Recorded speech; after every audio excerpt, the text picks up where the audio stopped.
안녕하세요. 바른국제결혼입니다. 국제결혼은 이제는 더 이상 특별한 일이 아닙니다. 지방에서, 농촌에서, 그리고 40대, 50대 중년 남성분들 사이에선 하나의 대안처럼 자리 잡았죠. 그런데요, 중개업체를 이용해야 하는지 아니면 직접 만나서 결혼해야 하는지 이걸 잘못 선택하면 진짜 평생 후회할 수 있습니다. 오늘 이 영상에서는 국제결혼 중개업체 이용, 직접 만나서 결혼하는 방법, 이 두 가지를 비교 분석해서 당신에게 가장 안전하고 합리적인 선택이 뭔지 알려드릴 겁니다. 시청자 여러분, 선택은 자유입니다. 하지만 그 자유에는 반드시 책임이 따르죠. 자, 먼저 왜 국제결혼을 고민하는지 현실부터 볼게요. 한국 남성 평균 초혼연령 34세.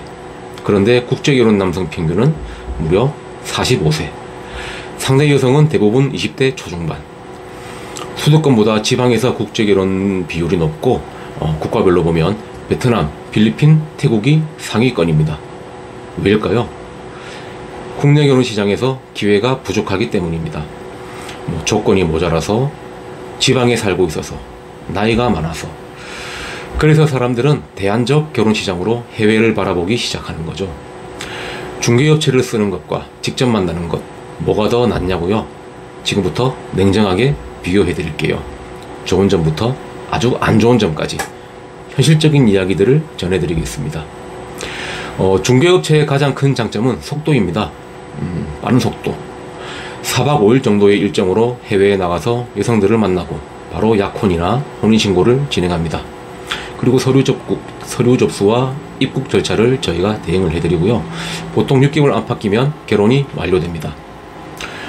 그리고 언어 문제 해결, 서류 일정 등등을 업체에서 다 해준다는 부분입니다.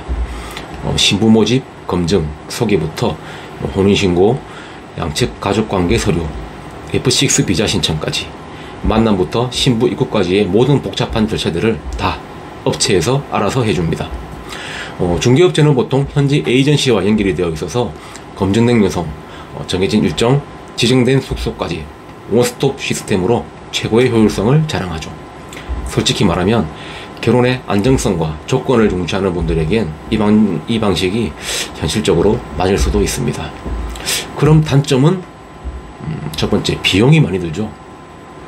기본 패키지가 1,000만원에서 2,000만원, 거기에 지참금, 신부 교육비, 결혼식 비용 등 형지 비용.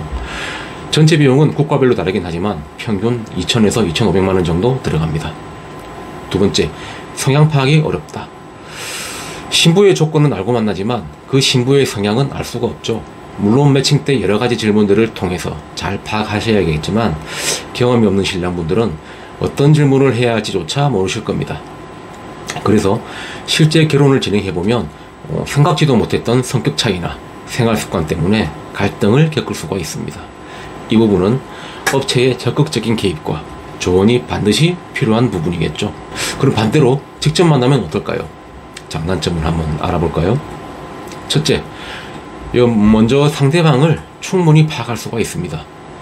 여행 중에 우연한 만남, 온라인 데이팅 어플리케이션, 현지 교류 활동 등으로 여성을 만나게 된다면 속도는 느리지만 신뢰는 깊어집니다. 상대방과 교류 중에 아니다 싶은 부분을 알게 되면 즉각 판단이 가능하죠. 두 번째, 저렴한 비용입니다. 항공권, 체류비, 각종 번역, 공증 서류 비용 정도로 충분합니다. 물론 여러 가지를 많이 알아보시고 현지로도 자주 왔다 갔다 하셔야 되겠지만 그래도 업체 결혼 비용보다는 훨씬 저렴하게 진행하실 수가 있습니다. 세 번째, 선택이 자유롭다. 내가 직접 상대를 고르고 내 기준대로 확인할 수 있다는 점에서 주도권이 나에게 있습니다. 관계가 이어지지 않으면 빠르게 손절이 가능하죠. 자, 그럼 직접 만남의 단점은 무엇일까요? 첫 번째, 너무 오래 걸립니다. 감정 형성, 신뢰 쌓기, 문화 적응. 사실 몇 번 왔다 갔다 하는 걸로는 제대로 할 수가 없습니다. 최소 6개월에서 1년은 현지에서 살아보시면서 많이 알아보고 겪어봐야 제대로 된 여성과 결혼을 하실 수가 있어요. 두 번째로는 언어와 문화의 장벽입니다. 감정 전달이 안 되면 오해가 생기고 오해가 쌓이면 결국 갈등으로 번집니다.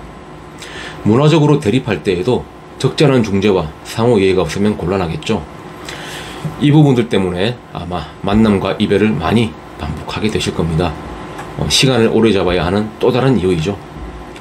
그리고 세 번째, 검증이 불가능하다는 것입니다. 상대방이 진짜로 미혼인지 다른 남성과 연락 중인지 알 방법이 없습니다. 진정성 없이 오로지 한국으로 오는 것만이 목적인 신부에게는 제대로 검증하지 않는 개인의 경우에는 좋은 타겟이 되죠. 이 부분은 사실 알기가 굉장히 힘들 거예요. 느낌만 믿고 움직이기에는 국제결혼은 너무 리스크가 큽니다. 지금까지 비교해봤고요. 이제 중요한 건 여러분에게 어떤 선택이 맞느냐는 거죠. 첫 번째 케이스, 시간이 없고 합리와 실용이 우선이라면 중개업체를 선택하세요. 하지만 그냥 고르면 안 됩니다. 좋은 업체를 잘 골라야 되겠죠. 두 번째 케이스, 충분한 감정의 교류를 거친 나와 맞는 사람을 찾고 싶고 시간도 여유가 있다면 직접 만남을 한번 시도해보세요. 특히 요즘은 국제 데이팅 앱, 언어교환 커뮤니티, 현지 여행 모임 같은 플랫폼도 많아졌어요. 하지만 여기도 기준은 필요하죠. 오랜 시간과 노력을 투자하실 수 있는 분께 저는 직접 만남을 추천드립니다. 국제결혼은 누군가에게는 인생의 전환점이 됩니다. 하지만 또 다른 누군가에겐 감정, 돈, 자존심까지 잃는 악몽이 되기도 하죠. 결혼은 선택이지만 그 선택의 결과는 책임이라는 이름으로 돌아옵니다. 여러분이 어떤 선택을 하시든 이 영상을 통해서 후회하지 않는 선택을 하셨으면 좋겠습니다. 당신이 선택하는 그 결혼 정말 인생의 기회가 되기를 진심으로 바라겠습니다. 궁금한 점 있으신 분은 댓글이나 연락으로 저에게 질문을 해주시고요. 지금까지 시청해 주셔서 감사합니다. 바른국제결혼이었습니다.